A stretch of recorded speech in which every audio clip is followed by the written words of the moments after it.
Hello everyone, this is Beastly Eel here, and in today's video we're going to be doing a prediction video of the newest, or soon-to-be, Death Battle. This Death Battle is going to be between Black Adam of DC Comics versus Apocalypse from Marvel. Now, I didn't realize how similar these two were. I knew them individually, obviously, to a certain degree, but when you put the two against each other, I think I was more surprised at how similar they are than how different they were. So the fact that they're both from ancient Egypt, or ancient times, later bestowed upon them their powers, one with the mutant gene, the other one with the word Shazam.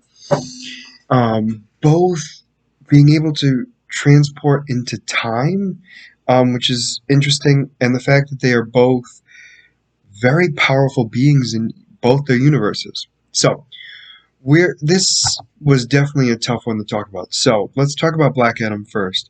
I know I did a character spotlight on him, and he's going to be having his own movie coming out soon. But anyway, his powers and abilities, when he uses the word Shazam, he transforms himself into Black Adam. And the letters derive from the ancient Egyptian gods. So S is for S-H-U, for Shu, I'm assuming is how you pronounce it. That gives him his stamina. So this is where he can withstand and survive most types of extreme physical assaults. He also does not need to eat, sleep, breathe, and can survive unaided in space. His metabolism provides him with a far greater than human potency, in all physical activities, and he's sustained by magical energies coursing through his body, and Adam is immortal in this form. He also has the swiftness of Horus. He is able to move at sublight speeds in orbit. In outer space, he can fly at translight speeds. And while he's on Earth, he's been depicted at running a maximum of Mach 500. Able to give his speed to the Golden Age Flash. He just runs at incredible speeds. Then we have the A, which is the strength of Amon. Amon gives him phenomenal level of super strength, easily bend steel, punch through walls, produce shockwaves by just clapping his hands, lift massive objects. He's been depicted at having equal levels of strength against Superman and Captain Marvel. Shazam, Captain Marvel, same thing. Though he has been portrayed to outmatch them at times, he's about even.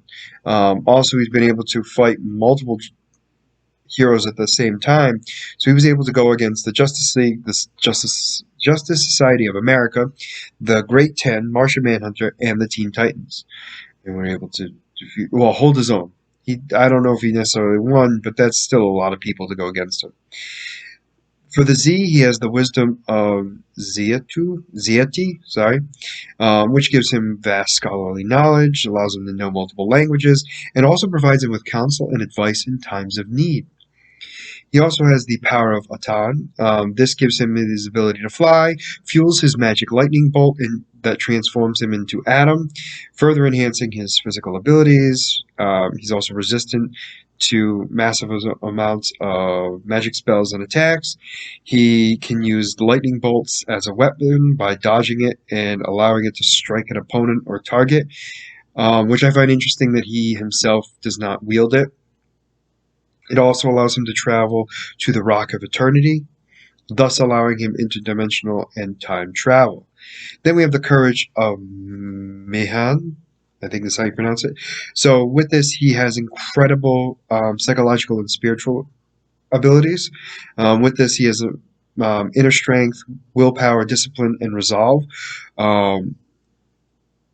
which also gives him great fighting skills because of this. So with this, what this basically means is he has the strength to resist telepathic abilities and mind control, and in some depictions of this ability, he also provides a degree of physical invulnerability to harm based on this.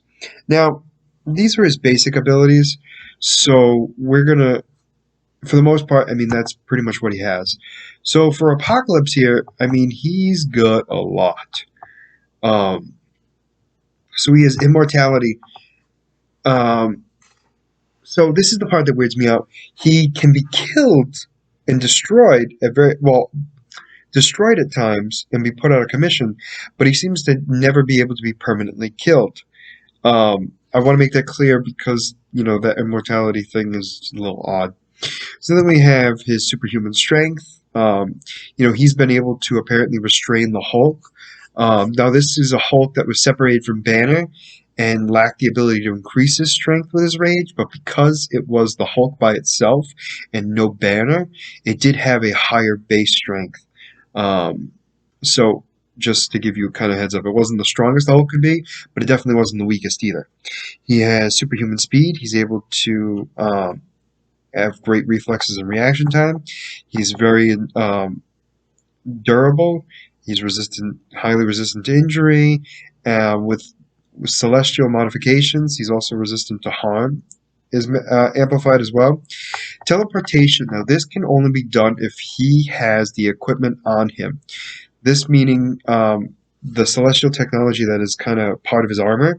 If he does not have it, he really cannot teleport. He also has the ability of a high mental capacity, so he's able to use telekinesis and flight because of it, telepathic ability, telepathic control and manipulation, cyberpathy, which is apparently he can use his celestial technology that's bound to him and use it as a weapon and manipulate it. He can also manipulate his molecular structure, so biomorphing, allowing him to metamorph, basically. Able to elongate his body like Taffy, change into machinery, transform his arms and fists to various weapons, things like that. He has an incredible healing factor because of this. He can change his size, and he also has self-powered bestowal. I'm sorry. He takes control of his molecular and submolecular structure, further further increased by this celestial technology, augmenting him. He can also consciously and subconsciously grant himself a wide array of new superpowers at will. Interesting. That part throws me off. So the celestial energy manipulation, so he can create force fields, energy blasts, energy absorption, and energy transfer. Now, this is only when he has his celestial armor on him. So if it is destroyed at any point, he will not have these abilities, or should not have these abilities anymore. He's also an external, so apparently they are a rare subspecies of mutants that are immortal. So they share a telepathic link to each other. They can sense each other and where they are, but also call upon each other from great distances. He's also able to sense when one rises from their first death and when one is killed by another external. Like others, Apocalypse has been shown to resurrect himself in various ways, but due to his enhanced celestial technology and techno-organic viruses, he's been able to come back in unique ways that the others have not. Some of his other abilities are super genius intellect.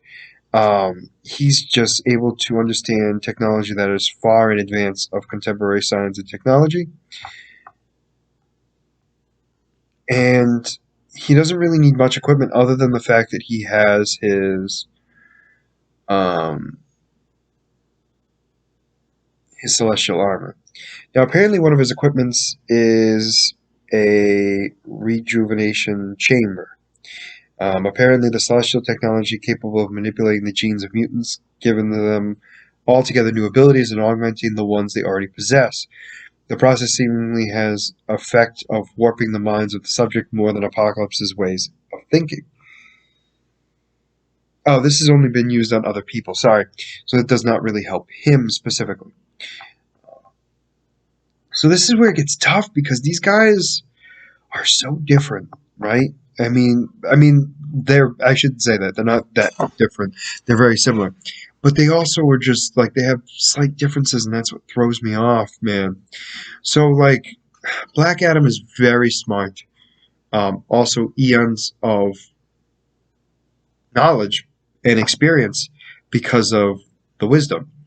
Apocalypse has been around for several millennia, so he does have his own level of experience. What it's really going to come down to is Apocalypse going to be able to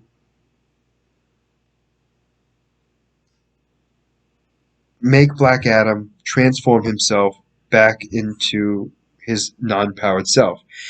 And I'm going to go with a no. I mean, he's able to resist telepathic and mind control, so I feel like he's going to be able to outwit him there. But does Black Adam have the ability to actually kill Apocalypse? I think his magic might have the ability to do so, at least destroy his technology and everything else, which would then make him slightly weaker. But with him being able to be brought back and resurrected, that's the part that throws me off. Because Black Adam is immortal until he transforms himself back into a mortal, and that's when he dies.